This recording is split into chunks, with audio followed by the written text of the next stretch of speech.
Metal maslarning kimyoviy elementlar davriy jadvaldagi o'rni. Atom tuzilishi.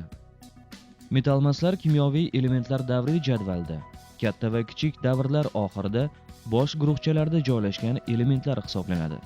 Metallar va metal maslar orasidagi shartli ravishda quyidagi diagonal chiziq orqali ajratiladi. Vodorod va geliydan tashqari metal maslar P elementlar oilasiga mansubdir. Kimyoviy reaksiyalarda metal maslar atomlari oksidlovchi xossalarni namoyon qilib, elektronlarni biriktirib olishi mumkin. Elektronlarni biriktirib olish qobiliyati bir davrda joylashgan metal maslarda tartib raqami ortishi bilan kuchayib boradi. Guruhlarda joylashgan metal maslarda esa tartib raqami ortishi bilan kamayib boradi. Metal maslar tabiatda oddiy moddalar shaklida va turli birikmalar tarkibida uchraydi. Kosmosda vodorod va geliy eng ko'p tarqalgan metal maslar bo'lsa, yer qobig'ida kislorod va kremniy eng ko'p tarqalgan metal mas hisoblanadi. Kislorod guruhchasi metal maslari halkogenlar, ftor guruhchasi metal maslari galogenlar, geliy guruhchasi metal maslari inert gazlar deb ataladi. Metal maslarning umumiy xossalari. Normal sharoitda ba'zi metal maslardan vodorod, azot, kislorod, ftor va xlor gazsimon, ba'zilari, ya'ni brom suyuq, oltin gugurt, uglerod, yod, fosfor va boshqa metal maslar qattiq holda uchraydi. Tipik metal maslar metallar bilan ion bog'li birikmalar hosil qiladi.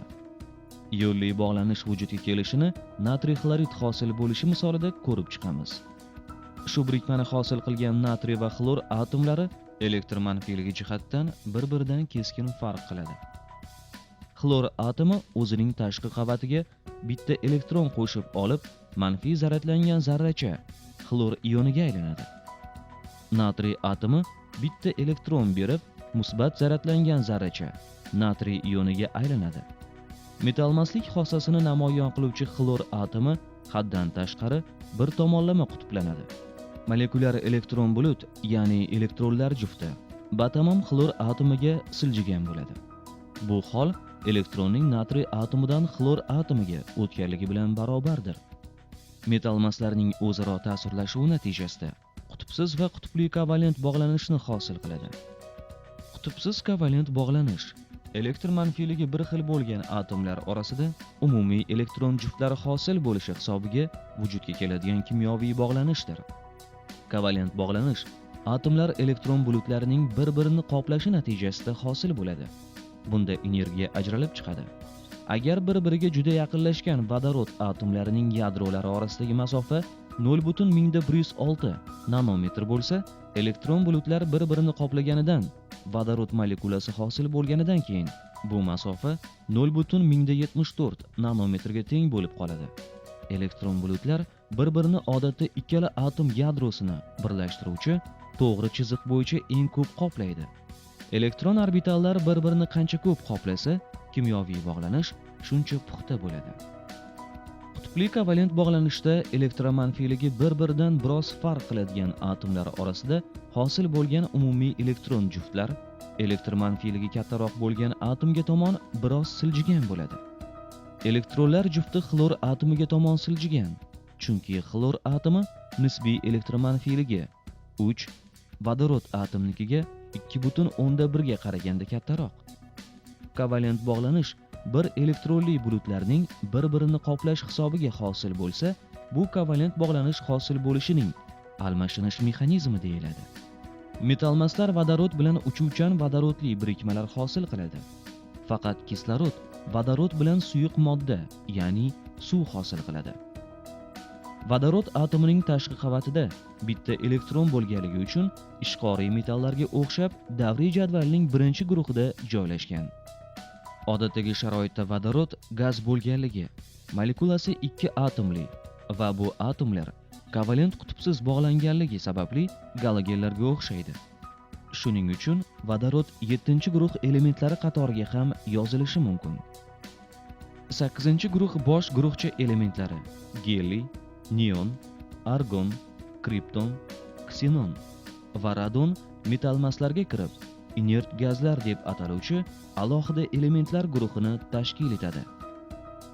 Inert elementlar atomlari tashqi elektron pog'onalarida 8 tadan, geliyda 2 ta elektron tutadi. To'lgan tashqi elektron qobiqlar juda barqaror. Shuning uchun inert gazlar atom holida uchraydi va kimyoviy jihatidan juda barqaror. Barcha metall maslar vodorod va geliydan tashqari P elementlar oilasiga mansub. Ammo barcha P elementlar ham metall mas bo'lavermaydi.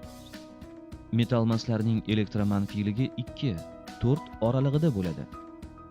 Demak, metall maslar kuchli elektromanfiy elementlardir. Eng kuchli elektromanfiy element ftordir. Metall maslarning yuqori oksidlari kislotali oksidlardir.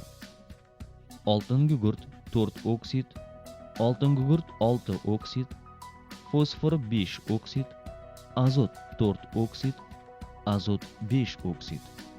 Ular o'ziga xos kislotalarni hosil qiladi. Davrlarda chapdan o'ngga o'tgan sari elementlar ionlarining musbat zaryadlari kattalashadi. Shunga muvofiq ravishda uchuvchan vodorodli birikmalarning kislotali xossalari suvdagi eritmalarda kuchayib boradi.